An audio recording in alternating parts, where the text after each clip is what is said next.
అందరికీ నమస్తే. నా వెనుక తెలంగాణకు ఏంటి నష్టం అనే ఒక వర్డ్ కనిపిస్తుంది. లోక్సభ ఎలక్షన్స్ తర్వాత గెలుపు ఓటములు, తర్వాత జరుగుతున్న వ్యవహారాలు, దేశవ్యాప్తంగా జరుగుతున్న రాజకీయ పరిణామాలు, వివిధ రాష్ట్రాల నేతలు చేస్తున్న డిమాండ్లు, ఇవన్నీ చూసిన తర్వాత తెలంగాణ ఏదో నష్టపోయింది అనిపిస్తుంది. తెలంగాణ నష్టపోయింది ఏముంది? బీజేపీకి 8 సీట్లు వచ్చినాయి, కాంగ్రెస్కు 8 సీట్లు వచ్చినాయి, ఎప్పటిలాగానే ఎంఐఎంకు సీట్ వచ్చింది. ఇంకా తెలంగాణకు నష్టం ఎక్కడ జరిగిందని అడగవచ్చు చాలామంది. కానీ వేరే రాష్ట్రాల నేతలు బీజేపీతో ఎన్డీఏలో ఉంటూ బీజేపీతో కేంద్ర ప్రభుత్వంతో చేస్తున్న డిమాండ్లు వింటుంటే తెలంగాణ తరపున ఏం డిమాండ్లు లేవా? తెలంగాణ తరపున డిమాండ్లు చేసేవారే లేరా?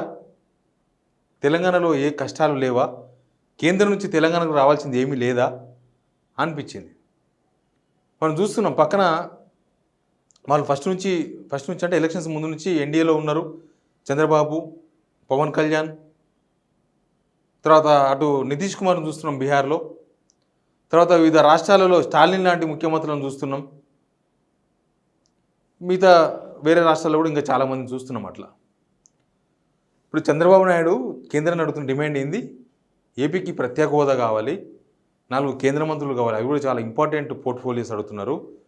వాళ్ళ రాష్ట్ర అభివృద్ధికి సంబంధించి వాళ్ళ రాష్ట్రంలో ఏముంది, ఏం కావాలి, వాళ్ళ రాష్ట్రంలో ఎలాంటి శాఖలు తీసుకుంటే వాళ్ళ రాష్ట్రానికి ఉపయోగపడుతుంది, ఇవన్నీ మిగతా అంశాల మీద అన్ని అంశాలపైన వాళ్ళ రాష్ట్రానికి ఆర్థికంగా ఎట్లా బెనిఫిట్ అవుతుంది, రాష్ట్ర ప్రజలకు ఎట్లా మేలు జరుగుతుంది, ఈ అంశాల మీద చంద్రబాబు చాలా డిమాండ్స్ మోడీ ముందు ఉంచారు. సేమ్ టైం పవన్ కళ్యాణ్ కూడా రాష్ట్ర ప్రయోజనాలు ముఖ్యం, రాష్ట్ర ప్రయోజనాల కోసమే బీజేపీతో ఉంటున్నామని ముందు నుంచి చెప్తూ వస్తున్నారు. ఇప్పుడు ఎన్డీఏలో ఉన్నారు. ఎన్డీఏ మోడీ ముందు వాళ్ళు కూడా కొన్ని డిమాండ్స్ పెట్టినారు.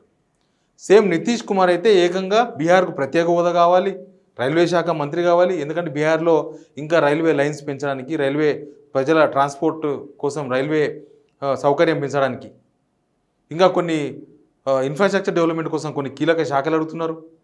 అవసరమైతే హోంశాఖ ఇస్తారని అడుగుతున్నారు. ఈ డిమాండ్స్ అనేది చూస్తుంటే తెలంగాణకి వెళ్ళి కేంద్రానికి ఉన్న డిమాండ్స్ ఏంటి అనే ఒక క్వశ్చన్ రేజ్ అవుతుంది.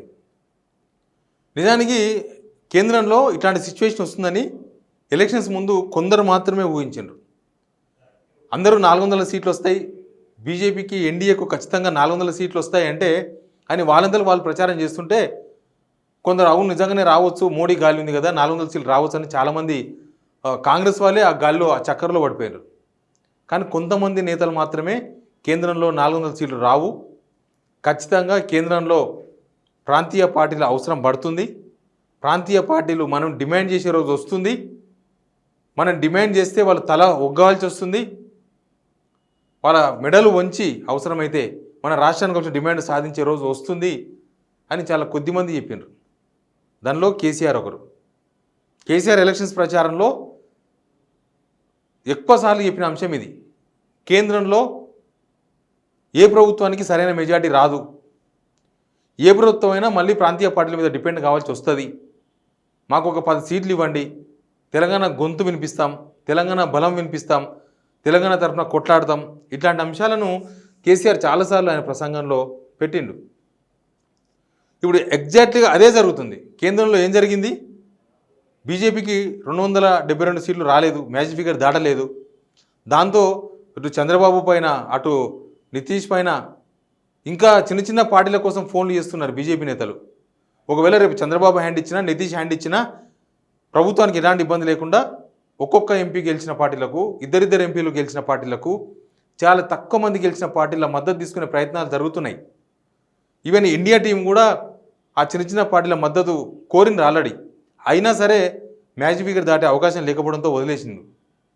బీజేపీ అయితే చాలా ముందు జాగ్రత్తగా న్యూట్రల్గా ఉండే పార్టీల మద్దతు తీసుకునే ప్రయత్నాలు చేస్తున్నారు.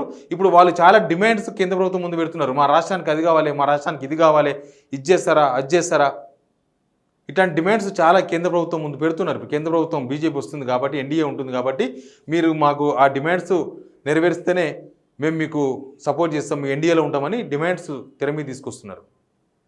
ఈవెన్ చంద్రబాబు కూడా ఇప్పుడు అవకాశం వచ్చింది కాబట్టి ఏపీకి ఏమేం కావాలో సాధించుకునే పనిలో ఉన్నారు.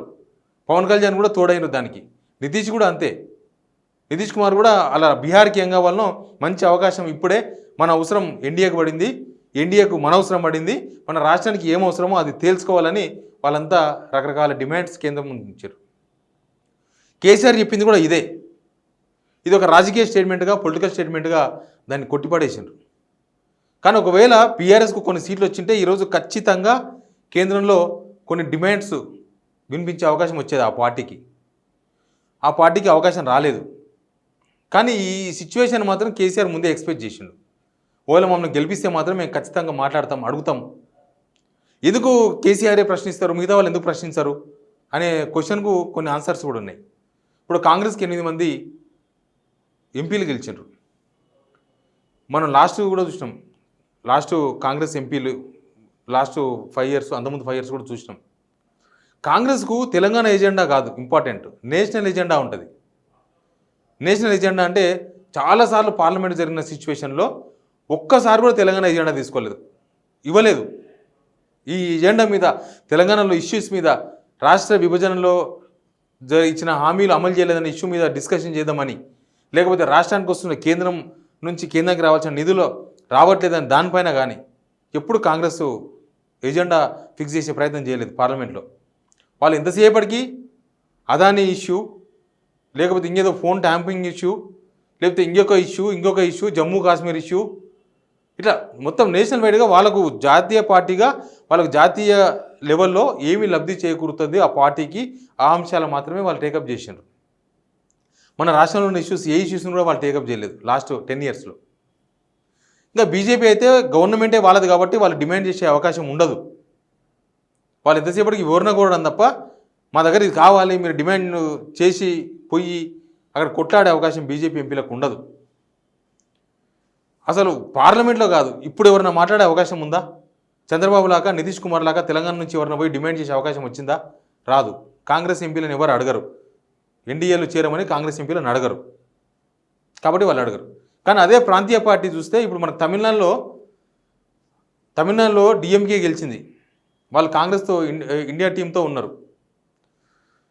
వాళ్ళు ఒకవేళ ఎన్డీఏకు అనుకూలంగా మారాల్సి వస్తే మారాల్సి వస్తే లేకపోతే మారకపోయినా వాళ్ళు బీజేపీ గవర్నమెంట్ని ఇప్పుడు అడగకపోయినా పార్లమెంట్లో ఒకవేళ వాళ్ళు ఎన్డీఏకి అనుకూలంగా మారితేనేమో ఇప్పుడే డిమాండ్లు పెట్టవచ్చు, మారకపోతేనేమో కాంగ్రెస్లో ఉన్నారు కాబట్టి టైం వస్తుంది, సర్టెన్ టైం, ఆ టైం పార్లమెంట్ సమావేశాలు లేకపోతే ఇంకొక టైం కావచ్చు, అక్కడ ఖచ్చితంగా వాళ్ళు డిమాండ్ వినిపించే అవకాశం ఉంటుంది. ఎందుకంటే ఆ ప్రాంతానికి, ఆ రాష్ట్రానికి సంబంధించిన ఎంపీలు కాబట్టి వాళ్ళకు అక్కడెక్కడో తెలంగాణలో ఏదో జరిగితే తమిళనాడు ఎంపీలు డిమాండ్ చేసిన అవసరం ఉండదు. తమిళనాడులో ఏం జరుగుతుంది, తమిళనాడు వ్యవహారం ఏంది, తమిళనాడు కథ ఏంది, తమిళనాడులో ప్రజల అవసరాలు ఏంది, ఈ అంశం మీద డిఎంకేకి సంబంధించిన ఎంపీలు నిలదీస్తారు. వాళ్ళ ఇండియా టీంతో ఉన్నా అడిగి సాధించుకునే అవకాశం దొరుకుతుంది.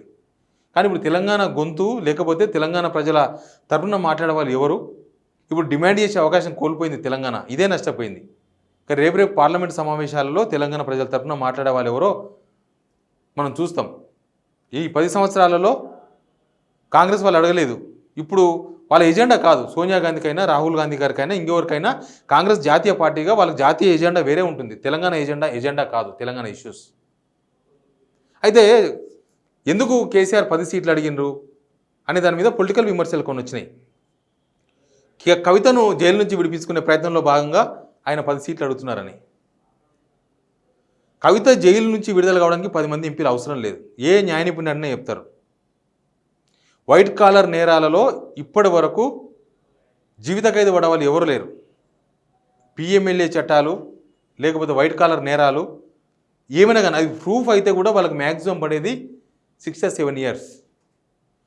దానా స్కామ్లో లాలూ ప్రసాద్ యాదవ్కు 2 years జైలు శిక్ష పడ్డది. దానిలో మళ్ళీ బెయిలు ఇవన్నీ చాలా ఉంటాయి, అదంతా ప్రూఫ్ అయితే. కవిత రిమాండ్లో ఉన్నారు, 100 మర్డర్లు చేసి రిమాండ్ పోయినా ఏదో ఓ రోజు ఖచ్చితంగా బెయిల్ వస్తుంది. ఆ కేసు ప్రూవ్ కాదు కదా అప్పుడే, ఇంకా చాలా ఉంటుంది, ట్రయల్స్ ఉంటాయి, అవన్నీ ఉంటాయి. కవిత అనే ఒక బూచును చూపించి ఒక ప్రాంతీయ పార్టీలో ఒక్క సీటు గెలవకుండా చేసిండ్రు జాతీయ పార్టీ నాయకులు. ఇది తెలంగాణ లాస్ అయింది. ఈ నష్టం ఇప్పటికిప్పుడు తెలంగాణకు తెలియకపోవచ్చు, కానీ మనకు ముందు ఈ 5 years మనం చూస్తుంటాం కదా, ఆ నష్టం ఏందో తెలుస్తుంది. ఖచ్చితంగా లోక్సభ ఎలక్షన్స్ రిజల్ట్స్తో తెలంగాణ నష్టపోయింది. Please subscribe signal TV.